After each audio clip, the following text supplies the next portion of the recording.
Saya, Mr. Sorchan, di dalam channel pengembangan kepribadian atau mentoring self improvement. Saat ini kita akan belajar tentang kita jangan ngambil hati deh kalau kita gagal. Kita jangan terlalu ngambil hati kalau kita gagal. Kalau kita gagal, kalau kita keliru, kalau kita buat kesalahan, itu bukan berarti kita pecundang, bukan berarti kita the loser, bukan.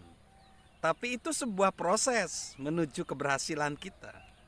Maka di sini saya akan mengutip ada satu kata-kata ya dari seseorang bernama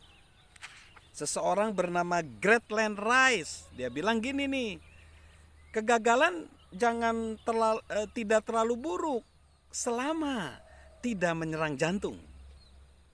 Keberhasilan, kesuksesan boleh saja selama tidak membuat besar kepala. Saya pikir itu betul, bahwa ketika kita gagal, kita jangan terlalu mengambil hati. Nah, bagaimana caranya supaya kita jangan mengambil hati nih kalau kita mengalami kegagalan? Nah, yang pertama, kita harus menolak penolakan. Penolakan. Orang yang meraih prestasi tinggi ya, orang yang ingin sukses berhasil, dia harus menolak penolakan. Penulis Jim Elens ngomong begini, pada dasarnya seseorang adalah apa yang ia pikirkan. Karakternya adalah jumlah total dari pikirannya. Itulah sebabnya mengapa penting sekali kita untuk memastikan pikiran kita ini ada di jalur yang benar. Orang yang pantang menyerah, orang yang pantang mundur, orang yang terus berjuang, dia mendasarkan kehidupannya pada harga diri dia, bukan kepada kegagalan-kegagalan atau kekeliruan yang dia capai. Ya, jadi mereka meletakkan pada gambar diri. Ya, jadi dia menganggap aku gagal, padahal aku membuat kekeliruan, tetapi dia nggak mengambil hati. Dan juga dia nggak nyalahkan orang lain, tapi dia lebih bertanggung jawab kepada dirinya sendiri. Dia mengoreksi dirinya sendiri dan mengambil tanggung jawab untuk lebih baik. Lalu yang kedua, para peraih prestasi itu melihat kegagalan itu bersifat sementara. Bersifat sementara. Orang yang terlalu mengambil hati pada kegagalan memandang bahwa persoalan itu sebagai lubang yang dalam yang menjebak dia, enggak. Namun para peraih prestasi itu enggak. Dia menganggap itu hanya bersifat sementara. Perhatikan ada seorang presiden Amerika yaitu Harry Truman tahun 1922, dia itu bangkrut. Dia pengangguran. Tapi 1945 dia jadi presiden Amerika, bahkan menjadi presiden yang mempengaruhi sejarah dunia pada waktu itu, pemimpin tertinggi di Amerika dan di dunia. Berarti kalau dia pada umur 22 pada tahun 1922 ya, umur dia pada waktu itu 38 tahun. Dia udah bangkrut, aku enggak. Tapi umur 61 loh, dia jadi presiden, bahkan mempengaruhi dunia. Karena apa? Dia melihat bahwa kegagalan itu bukan sesuatu yang permanen. Ya, dia itu sementara.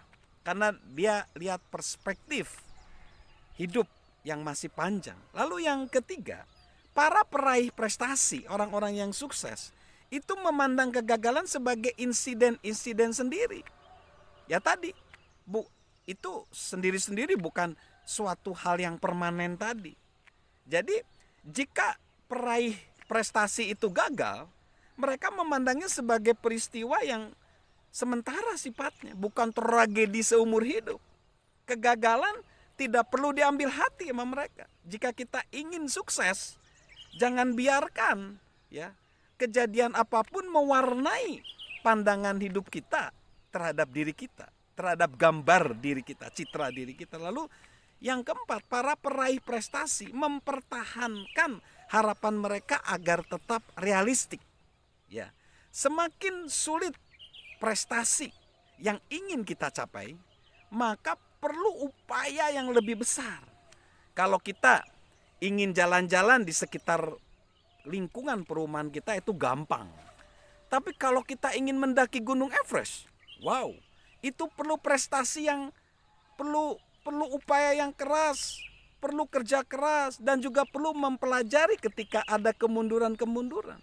Nah, begitu juga hidup. Setiap hari ya, dengan harapan, kita harus menjaga harapan kita agar masuk akal dan jangan biarkan perasaan terluka kita akhirnya membuat kita tidak melangkah. Lalu yang kelima, peraih prestasi.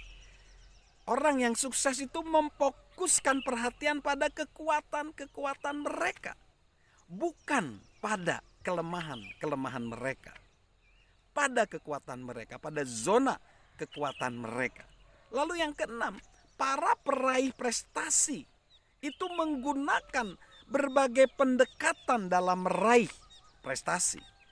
Di dalam bukunya The Psychology of Achievement, Brian Tracy ngomong begini, bahwa 4 orang jutawan di dalam dolar Amerika tentunya ya, 4 orang jutawan dengan dolar Amerika, itu mereka menjadi jutawan usianya baru 35 tahun.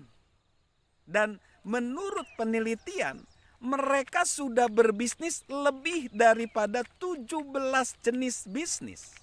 Berarti orang yang sukses, orang yang meraih prestasi tertinggi, dia selalu menggunakan berbagai cara, berbagai metode. Dia punya plan A, plan B, plan C. Jadi dia tidak putus asa, dia tidak hanya menggunakan satu cara. Dan yang ketujuh, para peraih prestasi, dia mudah bangkit kembali. Dia bangkit kembali, ya. Semua peraih prestasi tertinggi itu memiliki kemampuan untuk mudah bangkit kembali. Ketika mereka membuat kekeliruan, ketika mereka membuat kesalahan, kegagalan. Makanya psikolog Simone Caruter berkata, hidup adalah serangkaian hasil. Terkadang hasilnya sesuai dengan keinginan kita, hebat. Cari tahulah apa yang kita lakukan dengan benar. Tapi terkadang hasilnya tidak sesuai dengan keinginan kita. Tidak apa. Cari tahu juga apa yang telah kita lakukan agar tidak mengulanginya lagi. Itulah kunci agar kita mudah bangkit lagi. Jadi para peraih prestasi, dia terus maju meski apapun yang terjadi. Dan itu menjadi mungkin untuk dilakukan karena mereka ingat kegagalan tidak membuat mereka menjadi pecundang.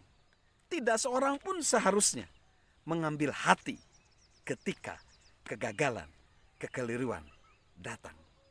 Jadi guys, jadi sahabat dari Mr. Sorchan, yuk kita jangan ambil hati deh kalau kita gagal. Karena kegagalan adalah sebuah proses untuk kita maju, maju, dan maju. Bahkan membuat hidup kita lebih baik. Keluarga kita, pekerjaan kita, dan bangsa kita menjadi lebih baik. Salam mentoring, salam sukses luar biasa dari saya, Mr. Sorchan.